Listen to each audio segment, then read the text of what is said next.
Первый хлопок 24-го года. Иллюминационно, они кричат в начале постоянно.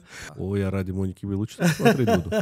Я боюсь смотреть. Сидят и угорают вот на эти варенья, капающие с лиц. Это мы ждем. Это мы ждем. Я с удовольствием посмотрю на стримингах. Первый хлопок 24-го года. Чувак, Малики, как ты? Нормально. С наступившим.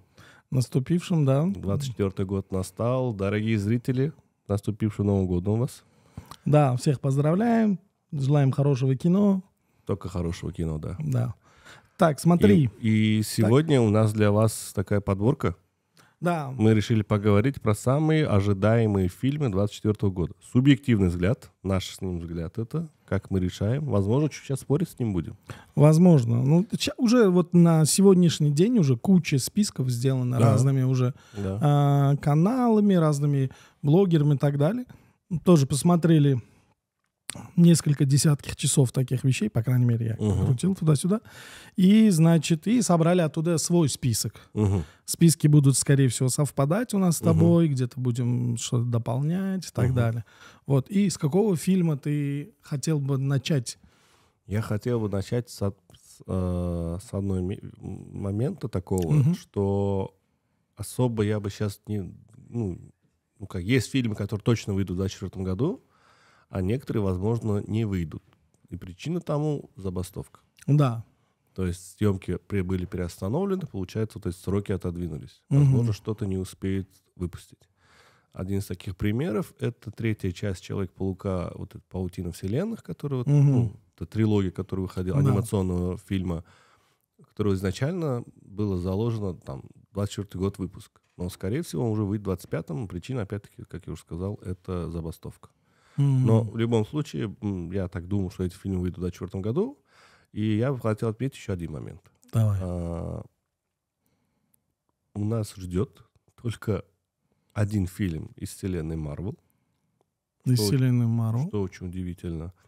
И один фильм из вселенной DC. Один фильм из вселенной DC. Окей. Причина, скорее всего, это у Marvel то, что последние провалы. Хорошо. И они решили, скорее всего, более внимательно, детально подойти. У них выходит только «Дэдпул». Да. Третья часть «Дэдпула». Ожидаемый фильм. Потому что первые две части совсем другой, скажем, такой эффект принесли. Такое свежее дыхание. Это ты знаешь, Райан Рейнольдс, да. Там будет самое большое количество героев X-мена в этом фильме, говорят. Ожидается, да. Тут точно сказали, что будет Росомаха. Хью Джекман, да.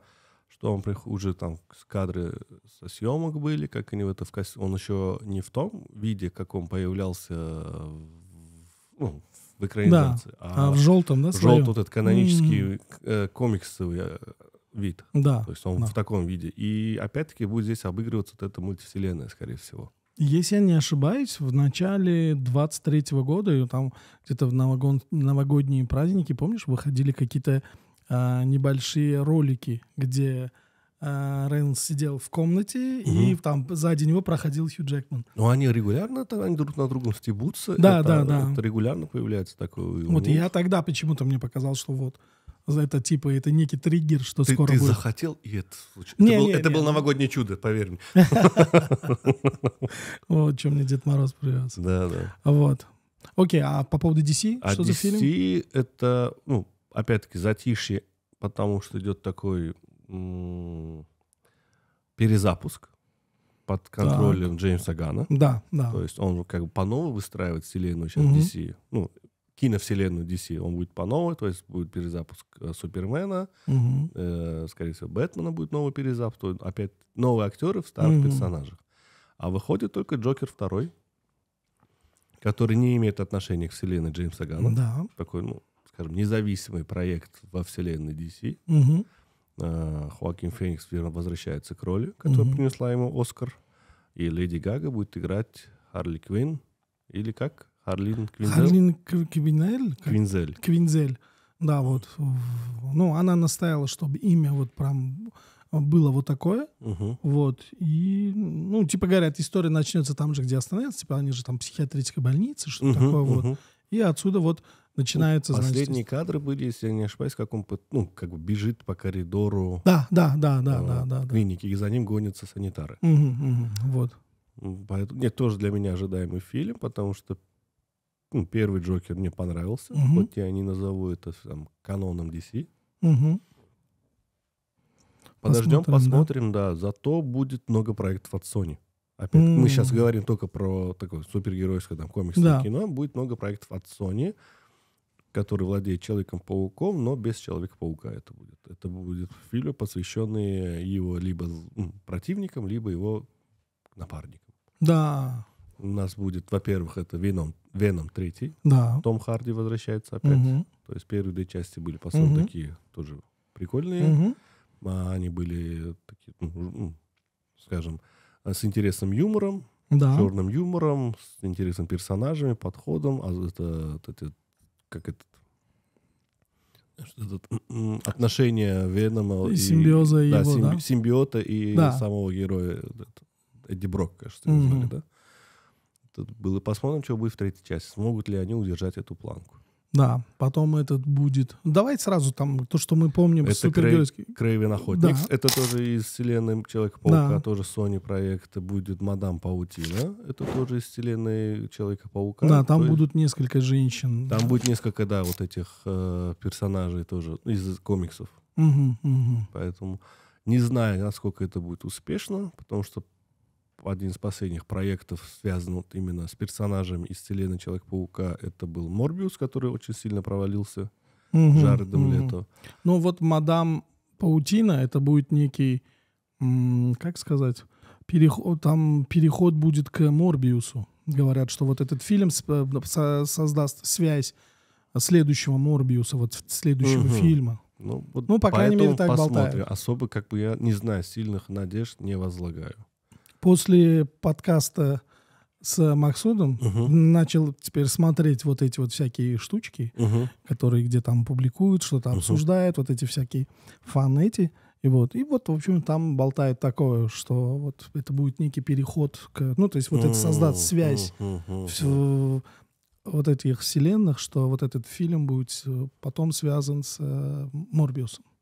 Ну, они, скорее всего, знаешь, такую тоже вселенную собирают. Да. Скорее всего, будет что-то такое. Опять хотят всех вместе свести. Давай поговорим для более маленькой нашей аудитории. Поговорим про детское кино, мультфильмы, анимация. Давай. Во-первых, это «Головоломка 2». О, это круто. Первая «Головоломка» была шикарной. Сколько прошло? 9 лет? 8 лет? Ой, это 15-й год, если я ничего не путаю. Это был либо 10, либо 9 лет назад это было. Это был очень крутой проект.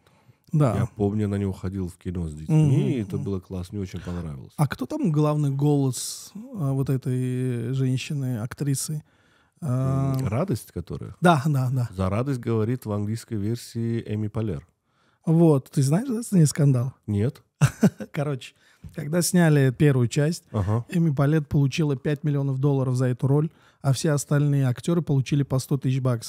И актеры забунтовались. Их зарплата составляла примерно 2-1% от того, что она получала. И они отказывались работать. Ну, видимо, сейчас какие-то эти моменты уже урегулировали. Договорились? Да.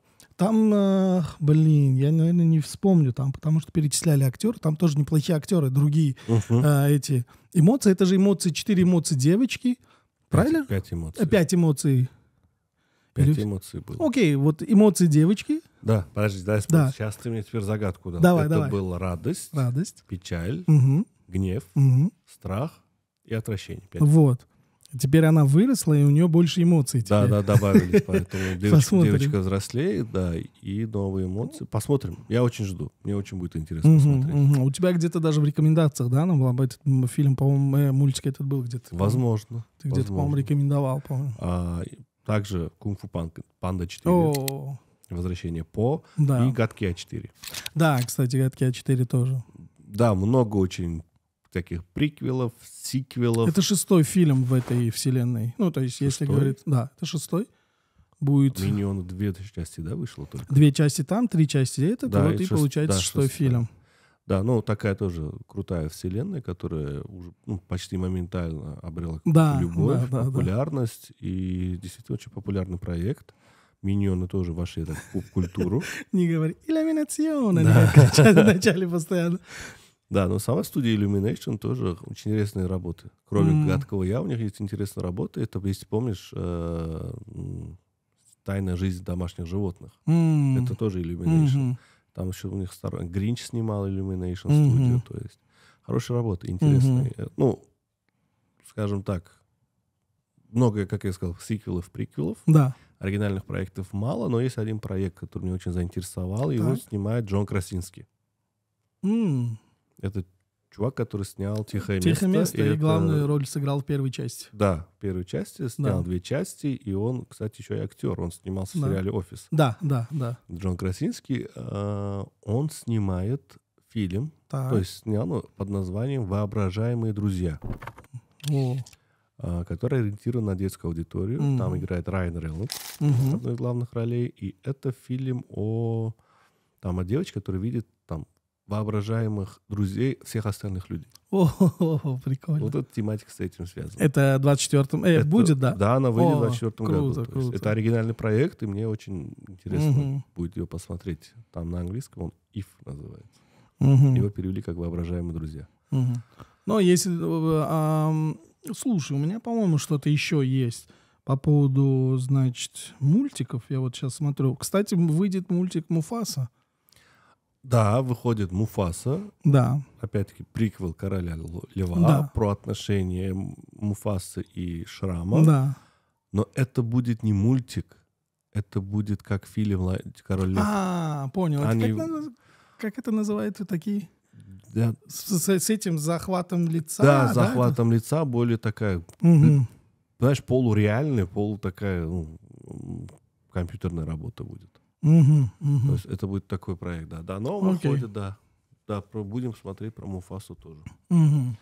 Тоже неплохой проект, я думаю, будет. Так, теперь давай перейдем в детскую тематику. Детскую тематику закрыли, да. Ну, опять-таки, как я сказал, много оригинальных проектов мало. Поговорим, знаешь, еще про что? Давай про... резко такой переход сделаем на хорроры. Хорроры. Ну, из ужастиков, то, что я знаю, выходит. Но, опять-таки, это, наверное, больше фантастика, чем ужастик. «Тихое место» 3-я часть выходит. Да, тоже это приквел опять. Это до первой части событий будет показано. Да, называется «Тихое место. День первый». Да. То есть откуда эти существа появились. Да. И там я наконец-то надеюсь, что этот персонаж Киллиана Мёрфи больше раскроется. А может, его там и не будет. Я что-то в касте не видел его. Даже так, да? Это будет больше история. Это и Эмили Блант тоже не будет. Семьи вот этой не будет. Здесь больше будет, я как понял по описанию, это больше история, как появились эти существа, да. А Красинский там участвует? Он режиссер. Режиссер. Он остался как бы в режиссерском кресле. У него аж 2 проекта, получается, выходят. Так, у тебя какие хорроры или ужастики? Что у тебя есть? Я слышал, что выходит новая часть «Чужого». «Чужой Ромулус» он называется. И в режиссерском кресле есть, кажется, Хуан Карлос Фреснадильо. Интересный режиссер. И оно будет... События между первой и второй частью будут. То есть первая часть еще, когда релиз И вот этот стиль будет выдержан в стиле вот первой части, который был реально космическим хоррором. Прикольно. Надо будет глянуть, как это будет выглядеть. Не знаю, насколько это ужастик, но выходит второй «Битлджус», о котором мы говорили, когда рассказывали про Тима Бёртона. Да. Может быть, будет, в таком стиле ужастика. Да. Но для меня тоже ожидаемый фильм. Я с удовольствием посмотрел на опять эту вселенную, эту атмосферу, которая была... Я надеюсь, она будет в таком же стиле, как была в первой части. Говорят, что будет. В каст знаешь, кто добавился? Кто? Так, Дженна Ортега добавилась. Туда добавилась Моника Беллуччи. И как его зовут? Дефо? Уильям Дефо. Уильям Дефо, да. Я ради Моники Беллуччи смотреть буду. Вот, добавились. Ну, то есть к старому касту, который там был, и там тоже 3 актера известных. Майкл Китон, Вайнона Райдер и Кэтрин О'Хара, кажется, тоже. Нет. А может, да. Посмотрим. Вот. Ну, все ждут. Да. Фильм Бёртона ожидаемый. Он реально тоже для меня ожидаемый. Хотя так отношусь. Бёртон крутой, но мне особо не импонируют его фильмы. Но вот «Битлджус» я жду. Там была классная атмосфера. Ты так и не посмотрел, да? Нет, я не посмотрел. Ты говорил, еще с детьми посмотри, да, по-моему, его говорил? Ну, можешь пока сначала один, потом решить, можешь с детьми смотреть или нет. Посмотри. И еще одна работа. Так? Это ремейк фильма 1922 года под названием... 1922 года, да. Это фильм «Носферату». «Носферату». Тебе ничего не говорит? Нет. В 1922 году был снят фильм «Носферату» немецким режиссером. Я его не помню. Окей. Это такая, как обычно, да, попросить. вот так сделаем. Ребят, напишите, кто снял «Носферату». Это такая вольная интерпретация Дракулы. Вот так даже. Автор Дракулы Брэм Стокер. Угу. На тот момент не смогли взять права на экранизацию Дракулы и вольную экранизацию делать так про вампира. Угу. Выходит ремейк, снимает его Роберт Эггерс. Угу. Очень интересный, нетипичный такой режиссер. Ты знаешь его работу, я думаю. Это так. «Маяк».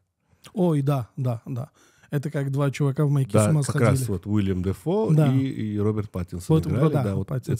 Этот режиссер снимает... Причем он черно-белый, да, по-моему? Он черно-белый и квадратный кадр. Да, совершенно верно. То есть вот эта работа выходит очень тоже, я думаю, будет, хотя как минимум нестандартно. Будет очень необычная работа. Окей. Так, еще что-то есть у тебя по этой тематике?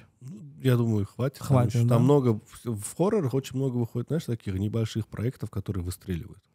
Возможно, о чем-то мы еще даже не знаем.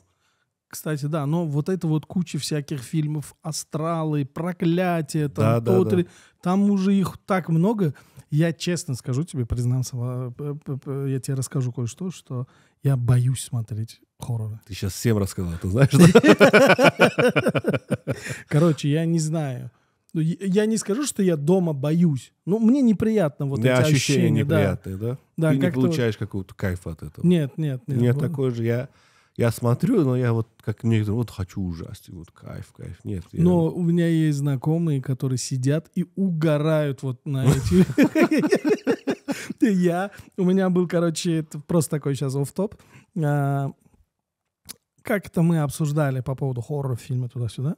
И мне говорят, посмотри фильм там 60-х, 70-х годов «Восставший из ада». Я, короче, посмотрел это варенье, капающее с лиц. Это просто смешно. И тоже ржал, да? Да, и начинаю ржать. Но я понимаю, что, скорее всего, на тот момент это, скорее всего, был страшный фильм. На тот момент, да. Потому что сейчас у нас куча воображения. Для нас эти образы уже достаточно хорошо и красиво показаны уже разными режиссерами, разных вариациях. Более натуралистично. Да, там, например, какие-нибудь боди-хорроры, да, да. Например, и там... в общем, вот там, типа, вот этих всякой... разные варианты всего этого. Нас уже делают такими, что это такое? Это же варенье, дружище. А на тот момент, когда у тебя просто нету представления о том, как это должно было выглядеть, скорее всего, было страшно. Тогда я быстренько еще скажу. Выходит, не знаю, насколько он будет хоррор, это перезапуск «Ворона». Так. Помнишь «Ворон»? Да, что-то помню. Вот его перезапуск будет.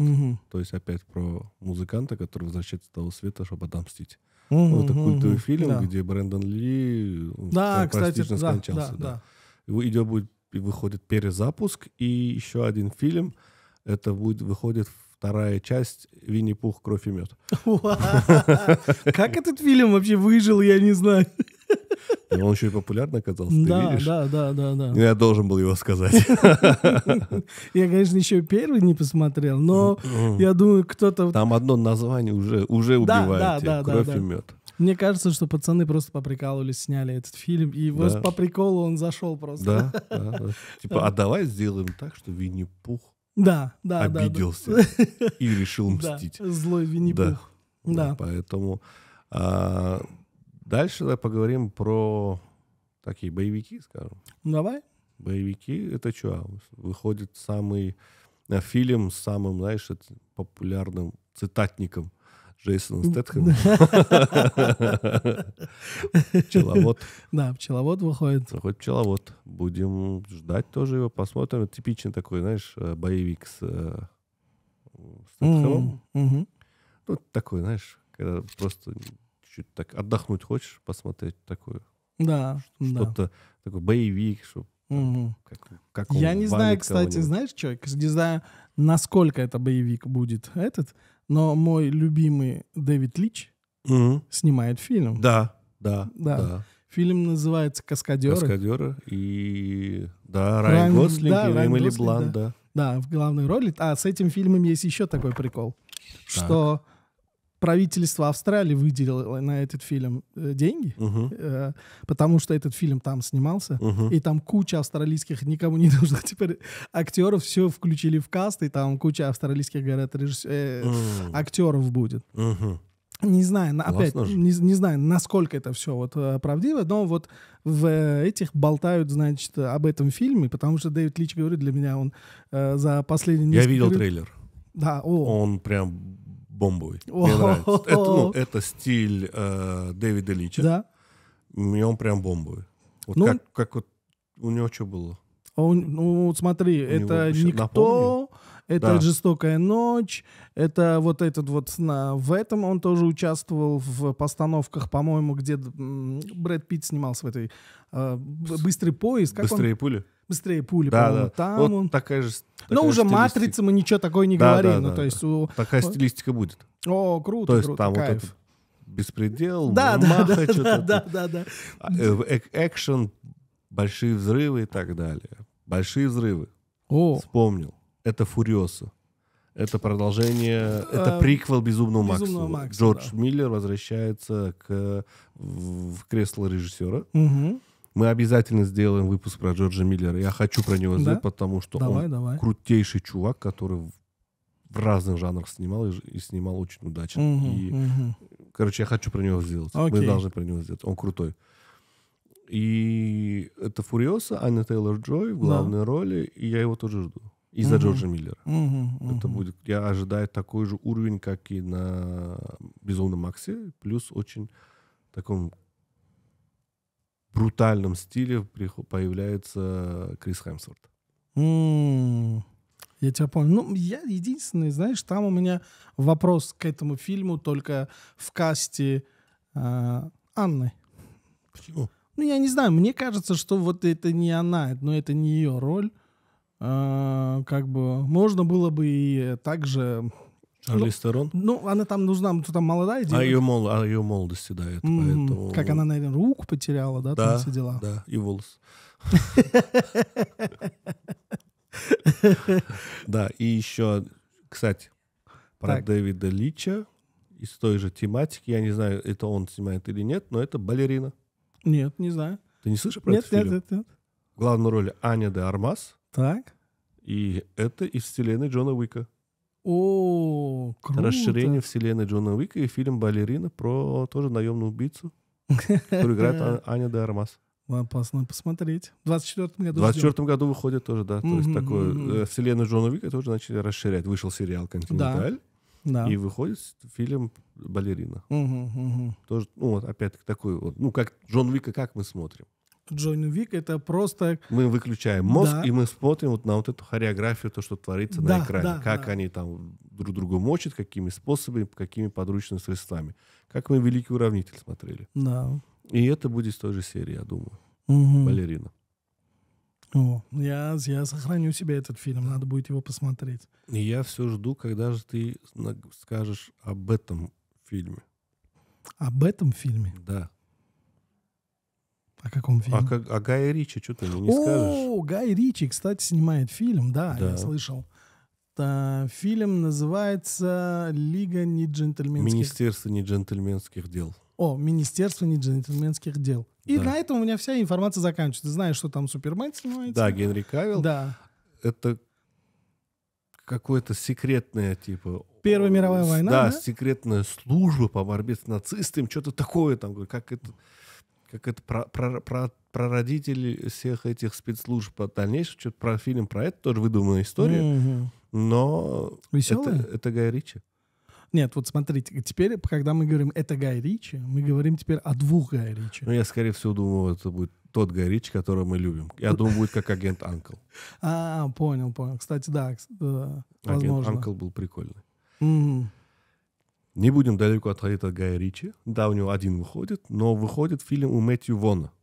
Мэтью Вон, так. Кто такой Мэтью Вон? Кто такой Мэтью Вон? Ты не знаешь? Нет. Это продюсер первого фильма Гая Ричи, который продюсировал «Карта, деньги, два ствола», «Большой куш», который открыл дверь, грубо говоря, Гая Ричи. И когда надо было снимать «Слоеный торт», должен был его снимать Гай Ричи. Гай Ричи ушел снимать «Револьвер» у Люка Бессона. Да. И Мэтью Вон решил снять его сам. И после этого он стал тоже режиссером. Он снял «Слоеный торт» с Дэниелом Крейгом, он снял «Звездная пыль», где Роберт Де Ниро играет пирата. Не совсем такого пирата.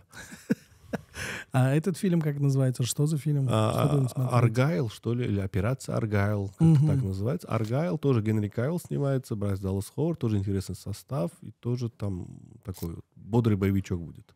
Мэтью Вон прикольный режиссер. Он, кстати, снимал еще «Операция Кингсман». Вот. «Операция Кингсман» назывался или как? Кингсман, в общем, Кингсман. Их же 2 части, да? 3? 2 или 3 части. То есть, и он еще снимал «Пипец». Про пацана, который решил стать супергероем, да. Да, это веселая история. Да, это такой тоже будет веселый боевичок, я думаю, поэтому... Но смотри, серии боевиков можно добавить по поводу...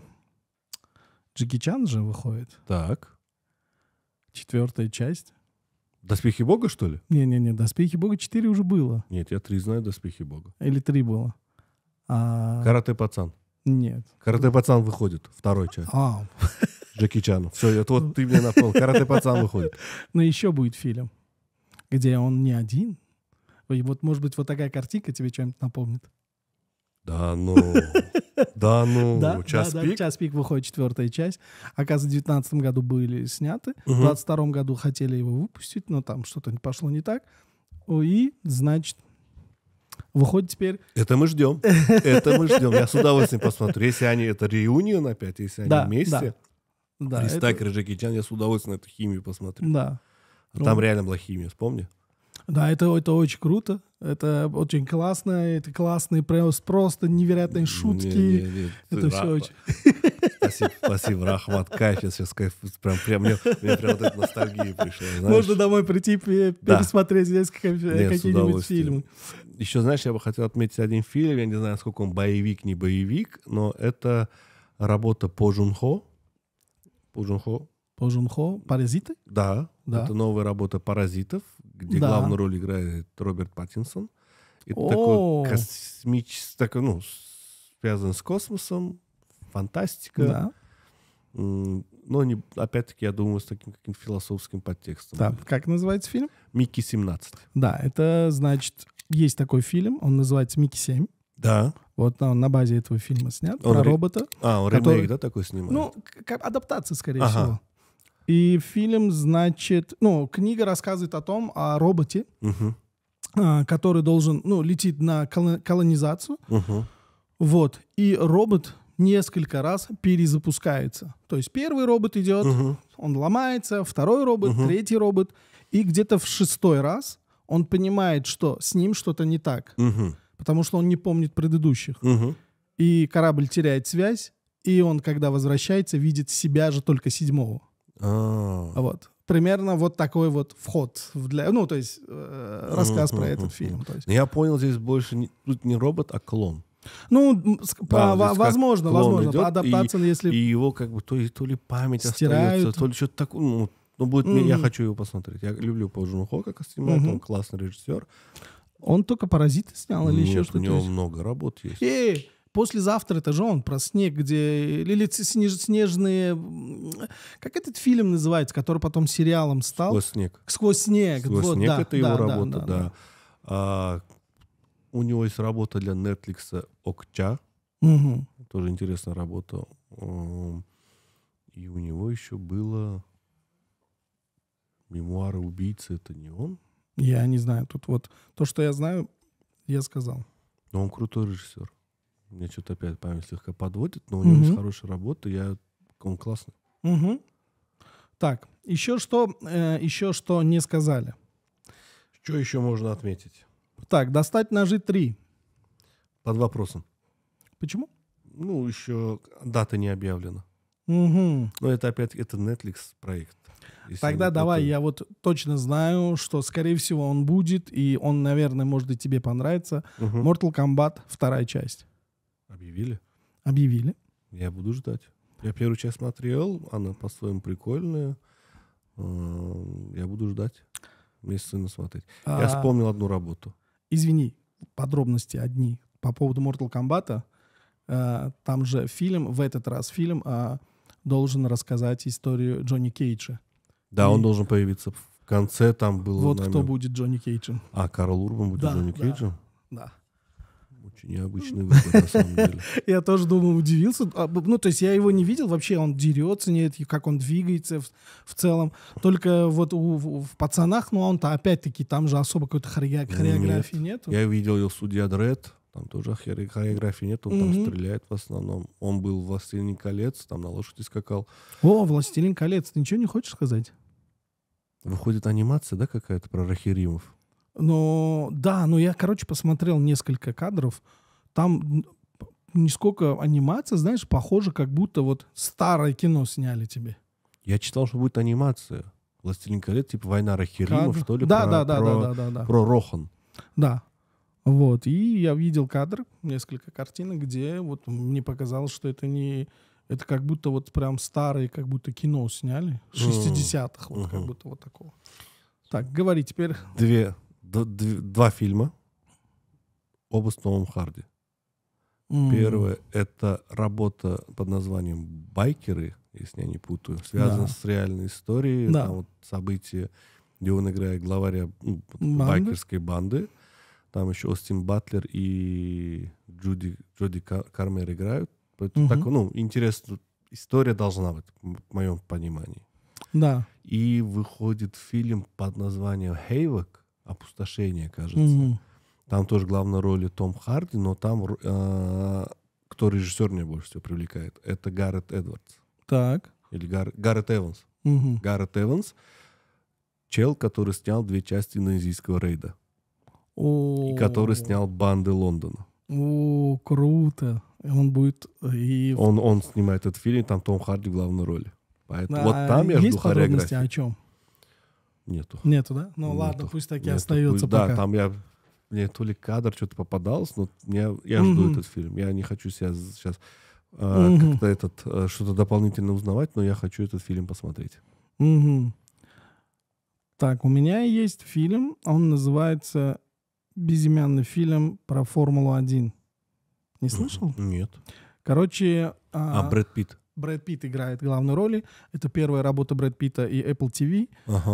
Стоимость его работы 30 миллионов. И это выводит Брэд Питта чуть ли не на первое место самых дорогих актеров. Так. Вот. И история рассказывает, как, по-моему, старый гонщик обучает, по-моему... Слышал, но название есть. Как называется? Термин из Формулы-1 не шикана, а Апекс. Апекс называется. Это вот поворот, какой-то из типов поворотов в этом Формуле-1. Апекс. Название есть. Название есть, получается. Да. Он тоже выходит в этом году. Ну, говорят, 24-го анонсировали. По крайней мере... Если выйдет, я с удовольствием посмотрю тоже. Да. Ну, смотри, мы сейчас в основном проговорили про работы, которые выйдут в кинотеатрах. А у нас куча еще работ, которые выйдут на стримингах. Да. На Netflix, Apple TV, Amazon и так далее, так далее, так далее. То есть будет еще много работ, поэтому будет очень много фильмов. Ожидания на 24 год очень хорошие. У меня есть еще один очень ожидаемый фильм. Это 2 часть «Гладиатора». О, точно, да. 2 часть «Гладиатора», там тоже классный. Там классный каст. Там Педро Паскаль. Да. Там Дензел Вашингтон. Там Пол Мескаль. Да. Да, это будет про племянника Комода. где-то через 20 лет эта история. Помнишь пацан, который там будет? Да, его история это будет про него. В дальнейшем. Опять там Ридли Скотт. Ридли Скотт. Ридли Скотт снимает, да. Он же снял первого «Гладиатора», вот он снимает и второго. Поэтому, да, я жду. Я буду смотреть. Мне интересно, как это получится. Еще я жду «Планету обезьян». Да, но там не будет Энди Серкиса. Ну да, но в целом мне эта франшиза очень нравится. Первый, не первый, я извиняюсь. Там первый вообще в 60-х годах вышел. Да. Вот эта последняя трилогия, которая была с Цезарем и Энди Серкисом, я с удовольствием смотрел, я с удовольствием кайфовал от фильма. Да, классно закончилась история. Хорошо сделали, хорошо показали вот становление Цезаря. Ну, в общем, посмотрим, что из этого получится. Поэтому я с удовольствием... Я смотрел 3 части, посмотрим, что получится. Я очень надеюсь, что будет все хорошо. Да. И знаешь, что я предлагаю? Давай уже заканчивать. И как, по твоему мнению, что выстрелит в прокате? Хороший вопрос. Или что ты думаешь провалится в прокате? Давай так, что, по-твоему, выстрелит и что провалится? Твои предположения. Так, хоть я люблю, и вот последнее то, что мы сказали, мне кажется, что «Планета обезьян» провалится. Это вот первое. Мне кажется, что «Гладиатор» не выстрелит. Вот. И еще ожидаемый фильм, который мы не сказали, но скорее тоже почему-то мне кажется, что ее ждет провал, это «Круэлла», 2 часть, потому что она превратится в мюзикл. Вот. Мне кажется, сейчас, опять-таки, мы весь состав не будем перебирать туда-сюда, вот просто из свежего того, что мы помним. Очень надеюсь, что Дэвид Линч выстрелит. Я прям хочу, чтобы он прям выходил вот на этих. Так, Гай Ричи, скорее всего... Как минимум окупится. Окупится, да. Не будет как «Анкл» провал. Скорее всего, нет. Мне кажется, что, по крайней мере, я думаю. И еще из... не знаю, наверное, с «Паразитами», которые говорили режиссер. Как фильм? «Микки-17». Да, «Микки-17». Возможно, что... Потому что у него же интересный взгляд на все это, все эти отношения людей, постапокалипсис, на все это. Мне кажется, что у него тоже есть шанс. Потому что если сейчас мне кажется, что на поле фантастики, именно научной фантастики, не так много фильмов. И это дает возможность зрителю, во-первых, получить что-то. И если, например, там не так много, то есть конкуренция невысокая, то он должен быть хорошим. Я, наверное, с тобой не соглашусь в этом моменте, потому что это будет более такое тяжелое для понимания кино, такое умное кино, которое не захочет зритель пойти, сидеть и напрягать свой мозг. Это мое мнение, что, скорее всего, он не наберет. Если он уже окупится, я думаю, это уже будет успех. Я боюсь, что он не окупится. Так. Из того, что провалится, я считаю, что проект «Мадам Паутина», скорее всего, провалится. Да, возможно. Несмотря на то, что они хотят внести много этих персонажей, то я боюсь, что это, наоборот, сыграет обратную роль. Что он провалится. И еще я думаю, что «Дэдпул» выстрелит. «Дэдпул», скорее всего, да. Он выстрелит, он ожидаем. Скорее всего, выстрелит «Джокер» 2 тоже наберет хорошую кассу. Как минимум приблизиться к той кассе, которую он собрал, которую первая часть собрала. Это же самый в категории 18+, он же самый кассовый, да, по-моему? Да, кажется, он был. Он был на первом месте. Я думаю, будут недалеко от первой части, мне кажется. Фильм ждут, потому что «Гладиатор» я согласен. Второй, у Ридли Скотта последние работы малоокупаемы. Скорее всего, так и будет. Что еще бы я сказал? Мультики, давай на мультики ставки. Мультики. Я думаю, они все окупятся. И «Кунг-фу Панда», и «Гадкий я», и «Головоломка 2», они все окупятся. Они с огромным бэкграундом просто запускаются. Да, они проекты, у которых есть своя аудитория, которые любят, которые популярны. Они окупятся, они соберут хорошую кассу, я думаю. Насчет «Головоломки 2», последние работы Pixar окупались плохо. Но я думаю, все-таки какую-то там они окупятся и какую-то прибыль принесут. «Соник 3» выходит, я думаю, тоже окупится. А как ты думаешь, кто-нибудь здесь у нас есть номинанты на «Оскар» в этих фильмах? Я думаю, что нет. Мы сейчас проговорили больше про популярное кино, которое не особо претендует. Думаю, скорее всего... Может быть, «Гладиатор» как-то чуть-чуть протолкнется? Нет. Нет? Я думаю, нет. Но все равно больше... Ну, знаешь, те, кто будут номинанты, кто будет больше претендентов, они будут выходить во второй половине года.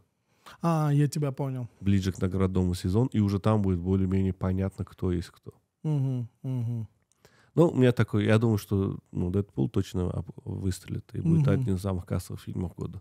Окей.